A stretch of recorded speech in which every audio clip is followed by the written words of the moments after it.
Jack Brewer, chairman of the Jack Brewer Foundation. And we've heard over the course of the last 6 minutes and all of yesterday what the DNC, the Democrats on the whole plan for the future, because their platform is this is how they are going to bring America into the future under one Kamala Harris. Jack, should Americans be excited for the future of a Kamala Harris administration? I think they believe Americans are delusional. I mean, if you listen to the speeches from the opening night, I mean, you would think people are walking around with blindfolders on. It's really sad to see, to try to pretend as if Kamala Harris is not currently your vice president, like they're going to have some type of change when they are pushing the same agenda that they're running and campaigning on. I don't believe the American people are going to fall for this. I think they realize that when they go to the gas pump, they realize this when they go to the grocery store, and they have to deal with the realities of what's going on at that kitchen table for most Americans. And so, the Democratic Party right now is doing nothing but trying to go to identity, to talking about race, to talking about gender. That's their only playbook. It's the only way that they can win, is to bash Donald Trump and try to divide this nation. So when it comes to Joe Biden's speech, oh my goodness, it started at 11:30 and it went past midnight. And a Biden aide told Axios, this is awful. He literally set up a campaign and handed it over to them. Do they have to cut him out of prime time? CNN's Jake Tapper also complained about the late hour, saying the GOP ran a tighter ship. And then one more reaction from former President Barack Obama, who said, I am proud to call him my president, and I'm grateful to call him my friend. Well, now you tell us, after you're working behind the scenes, to get him to no longer run. So what did you think about Joe Biden's speech overall?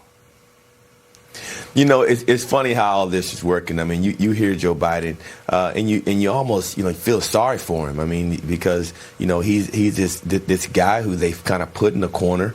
They don't want you to hear from anymore. They know that he's completely botched this country, and now they're trying to justify everything that he's doing.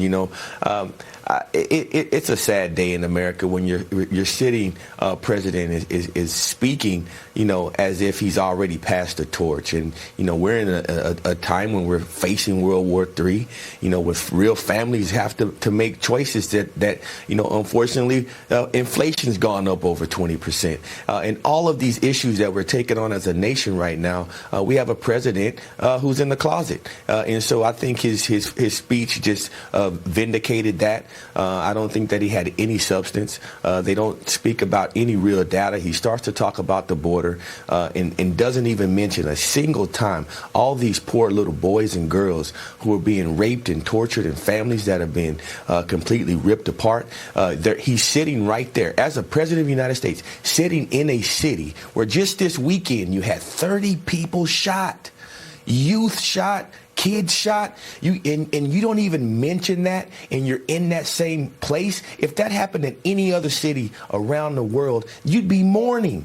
You'd be calling for people to come together in prayer. You have a city that's being devastated by crime and the dysfunction that's all caused by liberal leadership. And they don't talk about it. They pretend as if Americans are blind to these facts. And I think, that day has to come to an end in this country. These are trying times. I mean, got a city with 109 people shot in one weekend. You go there for the Democratic National Convention and you don't mention that one time. That wouldn't happen anywhere around the world. Right. It's despicable. Well, one thing that Joe Biden did mention was his thoughts on the anti-Israel protesters outside the DNC. Listen.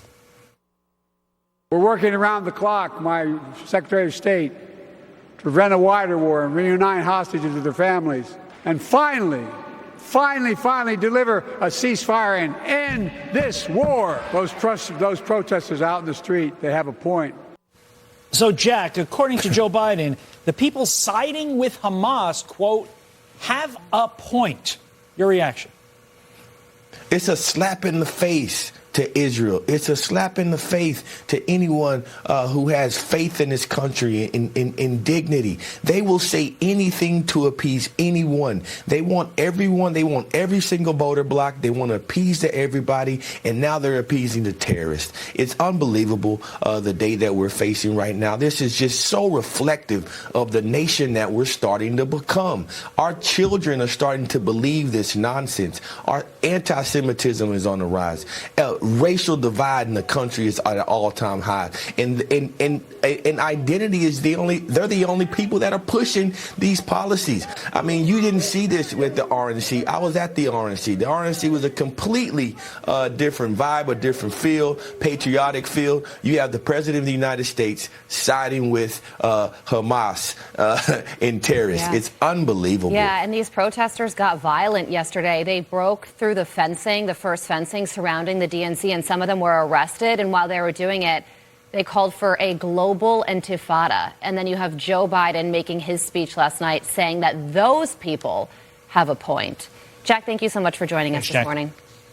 Carly, they're the party of crime and destruction. Yeah. Look at the cities that they run. It's unbelievable. And inside the convention center, everybody's saying that the party is united. Outside, there are protesters calling Kamala Harris Killer Kamala. So it's a split screen, if you will. All right, Jack, thank you so much for joining us. No doubt.